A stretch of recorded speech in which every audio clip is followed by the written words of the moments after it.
Kisah mistis ini seperti dituturkan AF saat menjalani operasi ginjal, persisnya di saat tak sadarkan diri akibat pengaruh obat bius, ruhnya melanglang ke alam gaib. Dia bertemu dengan sosok putri yang cantik jelita, yang mengaku sebagai Dewi Lanjar. Apa yang terjadi kemudian? Aku seorang lelaki berusia 42 tahun, sebut saja namaku Heru. Sejak aku menikah dengan Sarah 20 tahun silam, hanya satu orang anak yang lahir dari rahimnya. Sarah adalah seorang istri yang sangat pengertian, setia, dan penuh kasih sayang. Apalagi dengan Andika, anak semata wayang kami. Tentu saja kami sangat mengharapkan suatu hari nanti Andika menjadi anak yang bisa berbakti dan menghargai orang tuanya dan berguna bagi orang lain. Pada pertengahan Maret tahun 2003, aku terpaksa terbaring di rumah sakit. Menurut diagnosis dokter, ginjal kananku tak lagi berfungsi sebagaimana layaknya ginjal manusia normal. Istriku dengan setia sekali mendampingiku setiap saat. Kulihat wajahnya penuh dengan keharuan mendalam karena tak kuasa melihat keadaanku. Apa daya, setiap penyakit akan datang tanpa pernah terduga. Kehadirannya begitu cepat dan tiba-tiba. Selama menjalani opnam, untuk sementara waktu aku harus meninggalkan pekerjaanku pada sebuah kantor dinas catatan sipil. Seminggu sebelum aku menjalani operasi, dokter sempat memeriksa ginjal milik Andika, putraku, dan alhamdulillah dinyatakan sehat oleh dokter. Dengan keteguhan hati yang sangat kuat, Andika rela memberikan salah satu ginjalnya padaku, ayahnya tercinta. Aku begitu terharu atas sikapnya yang tak terduga itu. Saat itu anakku sudah lebih dulu berada di ruang operasi. Aku teringat ketika detik-detik pertama memasuki ruang operasi. Sarah yang mengiringi kereta dorong tempatku terbaring lemah, terus melangkah sambil sesekali melelehkan air mata. Genggaman tangannya begitu erat. Aku bisa memahami apa yang dikhawatirkan istriku saat itu. Belum lagi istriku memikirkan Andika yang ginjalnya harus ditukar denganku. Yang jelas saat itu istriku mengalami beban mental yang cukup berat. Tapi aku yakin Sarah akan selalu tabah dan sabar menunggu dan banyak berdoa, memohon pada Yang Maha Kuasa agar suami dan anaknya diberi keselamatan dalam menghadapi cobaan. Kuat dan tabahkan dirimu, Pak, suara istriku sambil terisak. Aku yakin banyak hal yang ingin dia katakan padaku. Namun ketika dia menatapku dalam-dalam, semuanya menjadi kabur dan lama-kelamaan menghilang. Yang ada di dalam hatiku hanya perasaan kekhawatiran yang amat sangat. Jangan menangis, Sarah. Teruslah berdoa dan memohon pada Tuhan agar aku diberi keselamatan dan panjang umur, kataku lirih tak berdaya. Sarah mengangguk dan berdiri kaku di hadapanku. Kini aku sudah berada di ruang operasi. Kini kuserahkan segala hidup dan matiku kepada Tuhan. Apa daya, ternyata aku harus berjuang sekuat tenaga. Seandainya saja Andika tidak keras kepala, tidak menyerahkan salah satu ginjalnya untukku, mungkin saat itu aku sudah meninggal. Ketika salah seorang dokter menyuntikkan cairan bius ke dalam tubuhku, tiba-tiba pandanganku menjadi gelap gulita, dan tak lama setelah itu, aku seperti terhempas, aku tak sadarkan diri. Namun yang kurasakan selanjutnya, jiwaku perlahan-lahan serasa melayang. Aku dapat melihat dengan jelas apa yang dilakukan tim dokter di ruang operasi itu. Perutku dibedah, sedangkan tubuhku saat itu lemah tak berdaya dengan mata terpejam. Ternyata saat itu aku tidak sendirian. Jauh di alam yang tidak aku kenal sebelumnya, tampak seorang wanita tengah bersamaku, dan secara bersamaan menyaksikan tubuhku yang tak berdaya sedang dioperasi. Apa yang kau lakukan di tempat itu? Tanyaku pada wanita yang cantik bagai seorang dewi itu. Sebelum dia menjawabnya, aku kian sadar akan siapa diriku yang sebenarnya. Bukankah aku tak berdaya karena sakit? Dan kenapa aku berada di sini? Gumamku tanpa melihat wajah perempuan itu. kamu sudah berada di alam lain yang sebelumnya tidak pernah kamu lihat? Cetus wanita itu dengan suara lembut. Apakah aku telah mati? Ya, bisa juga dikatakan seperti itu. Lalu, siapa kamu sebenarnya? Dan kenapa harus aku yang kau bawa kemari? Tanyaku semakin penasaran. Ketika itu aku telah merasa kalau diriku berada di sebuah ruangan besar yang agak temaram, tapi jelas bukan di ruang operasi seperti pada awalnya. Aku adalah Dewi Lanjar. Kamu tentu pernah mendengar namaku, bukan? Dan untuk saat ini, kamu beruntung dapat bertemu langsung dengan pemilik nama itu. Kamu termasuk orang yang beruntung, Heru. Katanya sambil melayang-layang.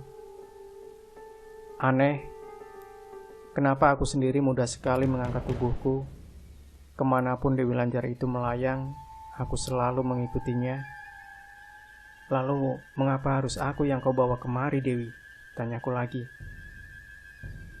Sebenarnya apa yang kamu cari selama bekerja siang dan malam di dunia? Dia malah balik bertanya. Sesaat aku terdiam. Uang. Ya, uang untuk memenuhi segala kebutuhan hidupku, juga istri dan anakku. Memangnya kenapa, Dewi? Heru, dia menatapku dengan teduh. Kalau kamu menginginkan uang, kamu akan mendapatkan semua itu dengan mudah di sini. Harta kekayaan macam apa lagi yang kamu inginkan? Kamu tinggal menyebutnya, asalkan kamu patuh dan menuruti apa yang aku katakan. Jangan lupa, bulatkan hatimu untuk memilih kekayaan itu. Semudah itukah, Dewi? Aku ragu. Ya, Dewi Lanjar menggenggam tanganku. Dia menarik dan membawaku entah kemana. Aku bahkan tak peduli lagi dengan tubuhku yang masih dibedah. Yang kurasakan saat itu, aku tengah mengembara jauh meninggalkan bumi pertiwi. Hingga akhirnya aku seperti berada di sebuah bangunan istana yang begitu megah. Istana itu sepertinya berdiri kokoh di atas gugusan awan. Aku terpana dengan pemandangan yang kusaksikan saat itu. Semua yang kualami tak pernah kulihat sebelumnya di muka bumi ini. Pintu gerbang istana itu terbuka dengan sendirinya. Aku tertegun akan bentuk bangunan yang luar biasa megah dan luas. Persis sebuah istana para raja dalam dongeng. Tetapi menurut perkiraanku, masih kalah megahnya dengan istana yang kumasuki saat ini. Layaknya seorang tamu kebesaran, aku disambut dengan baik oleh Dewi Lanjar. Bahkan setiap jengkal sudut ruangan istana diterangkannya padaku. Memang ada segelintir orang yang lalu lalang, entah siapa mereka, aku tak tahu. Yang jelas, wujud mereka sama sepertiku manusia. Tak lama kemudian, tibalah aku di sebuah kamar yang amat luas. Bentuk ranjangnya yang teramat mewah. Tirai putih yang menyelimuti ranjang itu juga sangat bagus, seakan menambah suatu kenyamanan jika aku merebahkan tubuhku di atasnya. Sejenak aku menatap wajah rupawan Dewi Lanjar. Kecantikan yang dimilikinya memang luar biasa, sangat tepat seperti putri atau bidadari.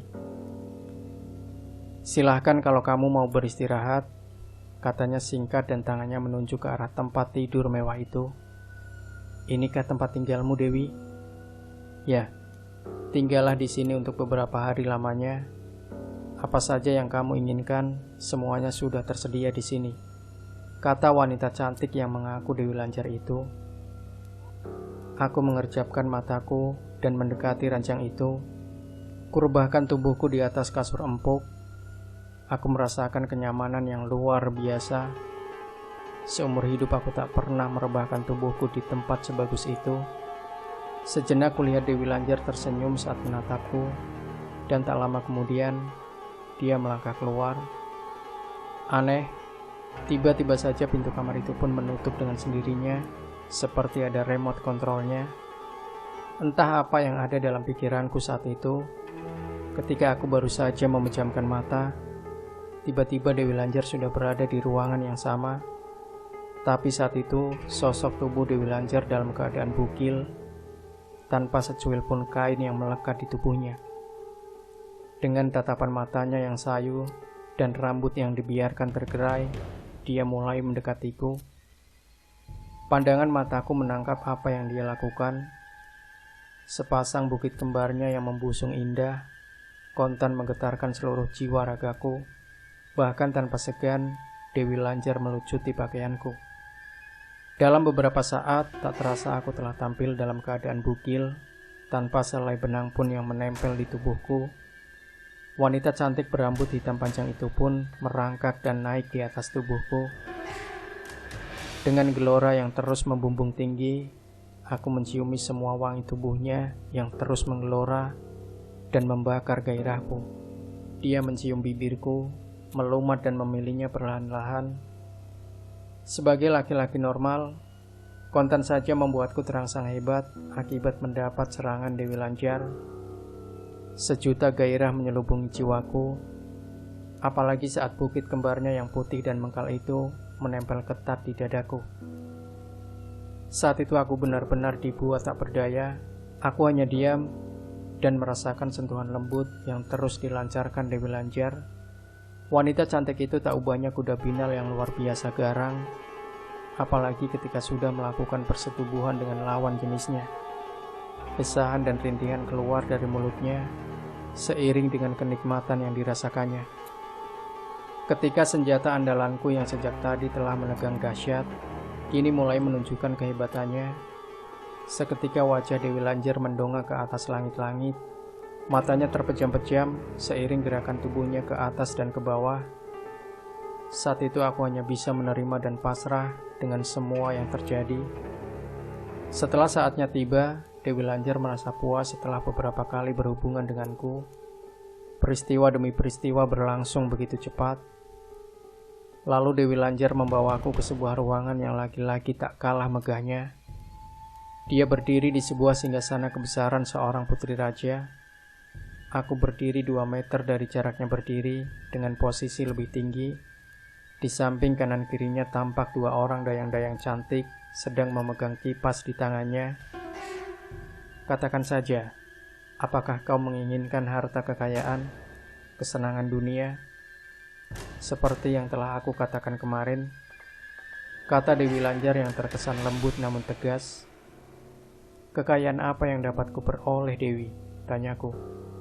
Semua itu tergantung dengan permintaanmu, tapi dengan satu syarat, katanya dengan mengangkat 1 jari telunjuk. Katakanlah, Dewi, syarat apa yang harus aku penuhi? Sahutku. Kau harus rela menyerahkan nyawa orang yang paling kau kasihi, jika perlu anakmu sendiri. Dengan syarat itu, kau akan menjadi orang terkaya yang memiliki banyak harta. Bahkan segala macam usaha yang kau jalankan nanti akan mengalami kemajuan yang begitu pesat. Ketika mendengar ucapan ini, aku terkejut setengah mati. Sungguh, aku tak pernah membayangkan sedikit pun dengan syarat yang akan diajukan Dewi Lanjar. Saat itu juga, aku langsung menolak syarat gila yang diinginkannya. Harta kekayaan yang dia tawarkan padaku adalah dengan menjual nyawa orang yang kucintai. Rasanya itu tidak akan terjadi. Aku tidak mungkin menyetujuinya. Tidak. Karena aku tidak mau memenuhi persyaratan yang diinginkan Dewi Lanjar, akhirnya aku diusir keluar dari istananya yang megah. Aku masih ingat sekali bagaimana wanita itu mengeluarkanku dengan sangat marah. Dan saat itu pula pandanganku kembali gelap gulita. Tidak lama kemudian, mataku mulai terbuka. Samar-samar aku mendengar banyak orang berkerumun di sekelilingku yang menungguku di dalam kamar perawatan rumah sakit. Ketika pandangan mataku menangkap sosok wajah istriku, saat itu matanya nampak membengkak. Dia segera memeluk tubuhku yang masih terbaring lemah. Pak, alhamdulillah, akhirnya kau selamat. Aku takut sekali kehilanganmu, Pak. Suara Sarah sambil terisak. Ada apa ini? Tanyaku heran. Di sekelilingku, kulihat wajah-wajah kerabat dekatku tengah berkumpul. Dokter bilang, Bapak sudah meninggal. Kondisimu terlalu lemah sekali, sehingga tidak kuat menjalani operasi. Aku tercengang sambil menarik napas panjang. Bagaimana dengan anak kita, Bu? Apakah dia baik-baik saja? Iya, Andika baik-baik saja, Pak. Dia akan senang sekali melihatmu sudah sehat kembali. Tak lama kemudian, seorang pemuda berkulit putih memasuki kamar dan mendekatiku. Tangis bahagia menghiasi suasana saat itu. Bahkan istriku Sarah nyaris tak bisa membendung lagi air matanya. Seminggu setelah operasi berjalan, dokter yang menanganiku mengizinkan aku dirawat jalan. Aku tak mungkin lama-lama tinggal di rumah sakit. Hal itu disebabkan biaya yang kami keluarkan sangat besar sekali. Setelah kesehatanku dan Andika mulai berangsur-angsur membaik, akhirnya aku mulai menceritakan apa yang telah terjadi pada diriku tatkala aku berada di alam yang tak pernah ku tahu sebelumnya. Memang di daerahku, tepatnya di Pekalongan bagian utara, sering terdengar misteri seputar Dewi Lancar yang konon dapat memberikan kekayaan dengan syarat mau menumbalkan nyawa anak kesayangan. Aku sempat menemui orang pintar yang mengerti tentang alam gaib Dewi Lancar. Orang pintar tersebut justru membenarkan sikapku yang telah berhasil menolak ajakan sesatnya, yaitu meminta syarat manusia sebagai tumbal. Dan mengenai hubungan intim yang aku lakukan bersama Dewi Lancar, menurutnya itu tak akan berakibat apa-apa. Dalam kehidupan yang semakin gila ini, aku sering berpikir, lebih baik hidup miskin, tapi hati selalu tentram dan bahagia, daripada kenikmatan duniawi yang bersifat semu. Harta benda memang diperlukan untuk kehidupan di dunia, tapi tidak harus mengorbankan Andika, darah dagingku sendiri. Sekali lagi, tidak.